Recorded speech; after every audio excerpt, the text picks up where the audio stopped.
Mas tem uma coisa que é fato, e é fato mesmo.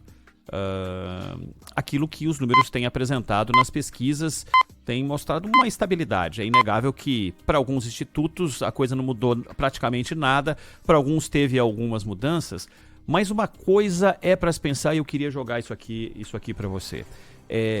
Será que o eleitor, os candidatos insistiram tanto para falar de eleição de 2022 antes? Se a gente pensar, o ex-presidente Lula, no momento que ele passou a ser elegível, o assunto eleição é o assunto principal. Ele estava em campanha desde o primeiro minuto, na verdade desde antes. Já se falava em que o Lula seria candidato e só se falou com discurso de candidato. O presidente Jair Bolsonaro é candidato desde o dia seguinte, que começou a comandar a nação lá na eleição de 2026. O Ciro é candidato desde que viajou para Paris no segundo turno da eleição e não quis se envolver no que ia acontecer entre Bolsonaro e Fernando Haddad. Eu não vou nem citar a Simone Tebet porque ninguém cita, então não vou entrar nessa de que ela já vem se preparando para isso, porque a Simone Tebet ganhou algum tipo de protagonismo a partir da CPI da Covid, apesar de estar envolvida na política já há muito tempo. Será que os eleitores também não entenderam da mesma forma e estão se decidindo muito antes, já que foi feita essa proposta para eles há muito tempo, de que esses são os caras, esses são os candidatos?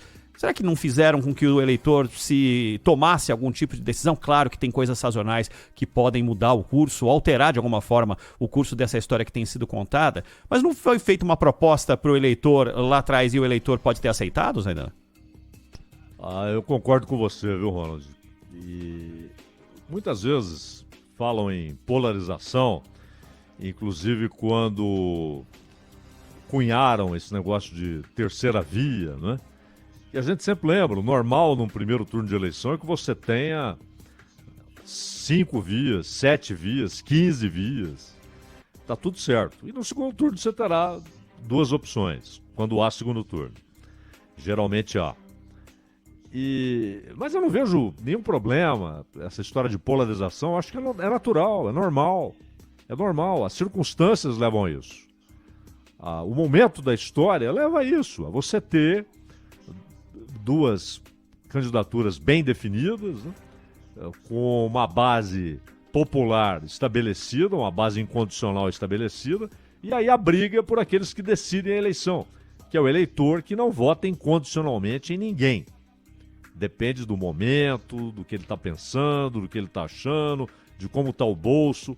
Mas, desde o início, quando desapareceram ali os obstáculos jurídicos para a candidatura do Lula, estava na cara que esse seria o embate, né? Claro que nós já vimos na história muitas surpresas. Então, havia expectativa. E aí, como é que vai ser o desempenho do Sérgio Moro, um cara que nunca disputou a eleição, mas que se tornou símbolo em determinado momento do combate à corrupção, depois acabou perdendo prestígio com parte daqueles que o apoiavam, porque ele rompeu com o Bolsonaro, e esses caras são bolsonaristas incondicionais e tal. O Dória, governador de São Paulo, um cara que venceu 2 eleições consecutivas e partindo lá de trás, na primeira, por exemplo, chegou a ter 3% no início e de repente deu uma arrancada e ganhou no primeiro turno. Ele tem não apenas a condição de governador, na época tinha, do estado mais rico do país e com mais visibilidade política, inclusive, como tem a história das vacinas, né? Porque ele talvez saiba usar, e foi um fiasco, inclusive por causa de muita coisa que ele resolveu durante a pandemia. Várias tentativas. E o próprio Ciro, que é um cara que tem um eleitorado. O Ciro nunca parte do zero. Você tem ciristas, né? Os caras que apoiam o Ciro, que gostam do Ciro, acham que ele é a alternativa, que todo o resto é coisa do mesmo balaio, que só ele é diferente. E é um sujeito que apresenta projetos, livros a respeito do que ele entende que deve ser a administração pública no Brasil. Já disputou eleições, é um cara que as pessoas já viram, já ouviram, então não é um desconhecido, ele não parte do zero em nenhum momento. E já teve desempenhos melhores. Só que estava desde o início claro E tudo que todas as pesquisas mostraram desde o início, desde quando elas começaram a ser feitas, é que estava um embate definido. Pode mudar? Ainda pode mudar. Um escorregão homérico, um impedimento por um motivo inesperado, né? O TSE cancela a candidatura de fulano, não aceita a candidatura de Beltrano. Isso pode acontecer. Mas, dadas as condições que nós temos hoje, é esse o embate, e desde o início era esse o embate. Ah, mas é uma polarização a ser evitada. Não. É a polarização que caracteriza o momento político do Brasil. Não tem por que fugir disso, achar que isso é o fim do mundo.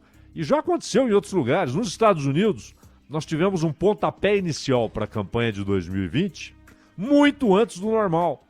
Por quê? Porque grande parte da mídia americana transformou todo o seu trabalho em ataques ao Trump. Era preciso derrubar o Trump, era preciso evitar a reeleição do Trump. E isso antecipou muito. A dúvida era quem do Partido Democrata receberia a unção das prévias, das primárias lá. E foi o Biden, né? A dúvida era essa, mas foi muito antes. Porque era um momento histórico de antecipar tudo. Como aliás já estão antecipando nos Estados Unidos, nós estamos em 2022 e eles já estão discutindo as candidaturas para 2024, inclusive já com embates em redes sociais entre pretensos candidatos. É um momento histórico. Se você tem uma sociedade assentada, com seus problemas socioeconômicos resolvidos, quase um tédio, né?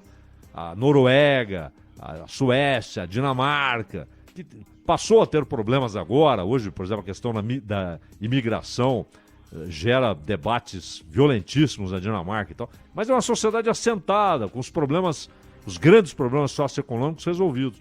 Aí você pode falar, não, é na hora a gente vê lá, né, quem vamos votar. Até porque você não tem essa figura central do presidente, né? O chefe de Estado é um monarca. Agora, no Brasil, eu acho natural. E essa antecipação, para mim, era inevitável mesmo, por causa do que chamam de polarização. Desde o início era Lula ou Bolsonaro, e ninguém conseguiu se intrometer, mesmo gente que tinha condições de partida boas, como Dória, como Moro, como Ciro, nenhum deles conseguiu se intrometer nesse embate. Não é verdade? É verdade, Zaidan. E aí pintaram ontem os números da pesquisa Datafolha, feita um mês depois da anterior, e mostrando bem pouca variação, que vai um pouco na direção disso que eu estava falando, de poucas mudanças mesmo. E as pesquisas têm que ser analisadas na comparação com as próprias, né? E tem Sim. até alguns agregadores aí que juntam resultados e tal, mas cada pesquisa tem uma característica, tem uma quantidade, tem um jeito de entrevistar, né? Se é ou não por telefone, se é presencial e por aí vai. Mas na pesquisa Datafolha, que é uma das mais que mais aparecem ao longo da história das disputas eleitorais, o resultado de mudança é muito, muito pequeno. Você pode perceber que o presidente Jair Bolsonaro cresceu entre mulheres, em contrapartida o ex-presidente Lula cresceu entre homens. Uma mudança com um crescimento em quem ganha até 2 salários mínimos a favor do presidente Jair Bolsonaro, uma coisa ou outra regional, mas na média uma estabilidade muito grande dentro da margem de erro ainda, né, Zaidan? Sim. O Datafolha, ele tem um prestígio na divulgação, né? Sempre que sai o Datafolha, todo mundo reproduz. E instituto que divulga pesquisa no mesmo dia que o Datafolha... Vai para a última linha, né, Zaidan? Vai. O Datafolha tem esse... Apesar de ter errado muito nas últimas eleições. O Datafolha errou muito nas últimas eleições. Agora, o que chama a atenção, Ronald, e tudo que você disse deve ser considerado.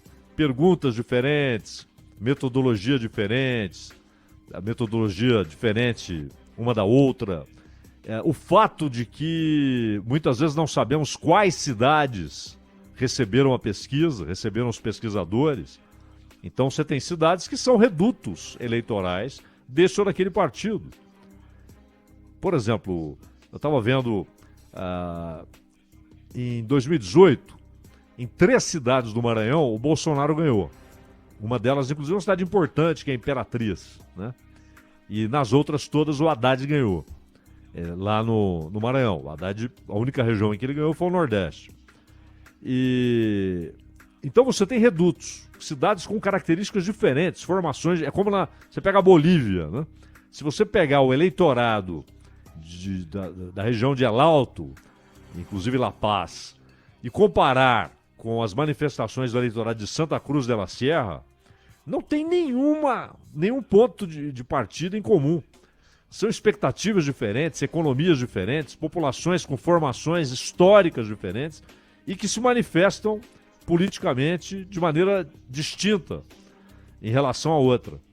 Então, tudo isso tem de ser considerado. Apesar de tudo isso, Ronald, quando o Datafolha traz uma diferença de 18 pontos, é isso? Isso, 18 pontos nessa última, eram 19 pontos, passou a ser 18 nessa. 18 pontos. E a pesquisa Modal Futura, que aliás já foi citada em outros momentos pelo próprio PT, já foi mencionada para dizer, olha aqui o que mostrou a pesquisa Modal Futura e tal. Traz uma diferença de 2,1.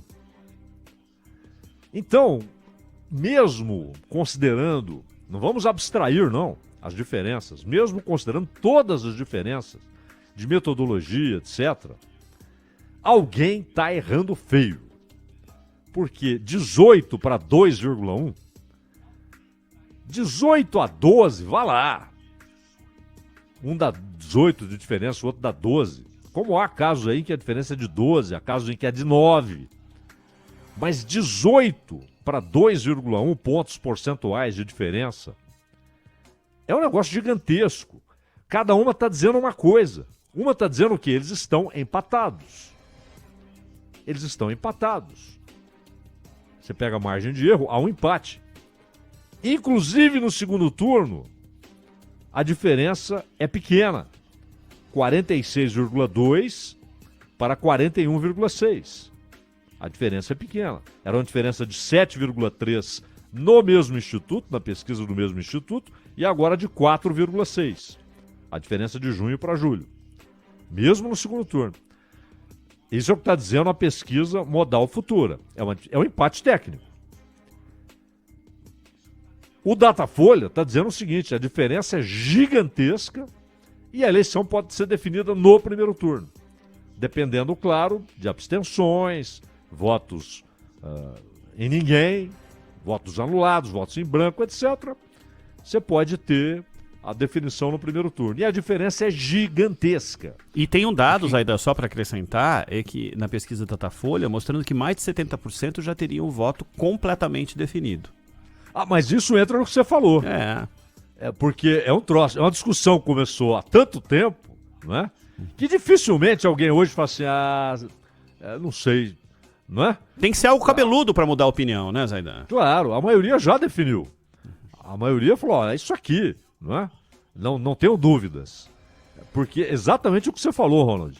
A discussão começou muito antes. Não é um negócio que estão começando a discutir agora.